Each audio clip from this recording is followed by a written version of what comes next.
Hello guys, നല്ലൊരു രാവിലെ part 2 of our trip. So guys, part 1 ഇവിടെ വെച്ചിട്ടായിട്ട് അവസാനിപ്പിച്ചേ. അന്ന് രാത്രി ഫുഡ് കഴിച്ച നമ്മൾ നേരെ റിസോർട്ടിലെത്തി. അവിടുന്ന് സ്കൂൾക്ക് എല്ലാവരും ചാടുക. അങ്ങനെ മോട്ടറായി ഞാനും ചാടിയത് ഗൈസ് ഓർമ്മ ഐസും കട്ടിക്ക് പോണ മാതിരി. പിന്നെ അന്ന് രാത്രി റിസോർട്ട് കാട്ടി തരാൻ പറ്റാത്തതുകൊണ്ട് രാവിലത്തെ വിഷ്വൽസ് ആട്ടോ ഇപ്പൊ നിങ്ങൾ കാണണേ.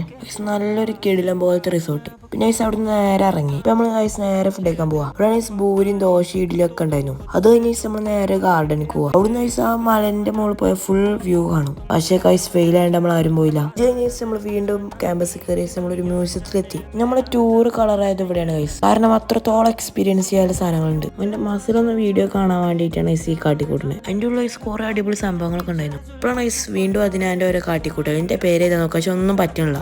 അതൊക്കെ കഴിഞ്ഞ നമ്മൾ നേരെ പോകും. പിന്നെ നമ്മളൊന്നൊരു സദ്യ കഴിച്ചു. പിന്നെ സദ്യ എന്ന് പറയാൻ പറ്റുമോ എനിക്ക് അറിയില്ല, കാരണം അതിൽ ചില്ലി ചിക്കനൊക്കെ ഉണ്ടായിരുന്നു. പിന്നെ മാൾ ഓഫ് ഏഷ്യക്ക് വന്നു. നമ്മളെ വാശി പറഞ്ഞ ഏഷ്യ മാൾ. പിന്നെ നമ്മൾ സ്ട്രീറ്റിൽ പോയി ഗൈസ്. പിന്നെ നമ്മൾ കുറച്ചേരായി കൂടി അങ്ങനെ നടന്നു. വീണ്ടും ഗൈസ് നമ്മൾ ബസ് കയറാൻ വന്നു. എല്ലാവരും ഗൈസ് മൂപ്പര് ലെഫ്റ്റ് ഹാൻഡ് ശ്രദ്ധിച്ചേക്കുക, ഞാൻ പിന്നെ പറഞ്ഞുതരാം. അത് കഴിഞ്ഞ നമ്മൾ നേരെ ഫുഡ് കഴിക്കാൻ പോയി. അവിടെ എത്തിയപ്പോൾ ഗൈസ് അൽഫാമും മന്തിയൊക്കെ. അതൊക്കെ കഴിഞ്ഞ നമ്മൾ വീണ്ടും യാത്ര തുടർന്നു. ഒരു ഉറക്കം കഴിഞ്ഞ് നോക്കുമ്പോൾ നമ്മൾ ബന്ദിപ്പൂരെത്തി. ഇപ്പൊ മനസ്സിലായ ഗൈസ് മൂപ്പരെ കൈ എന്താ അങ്ങനെ, മൂപ്പര് ഒരു ആക്സിഡന്റ് കഴിഞ്ഞിരിക്കുക. അതാണ് ഗൈസ് നമ്മളെ ഡ്രൈവർ ഫൈസക്ക.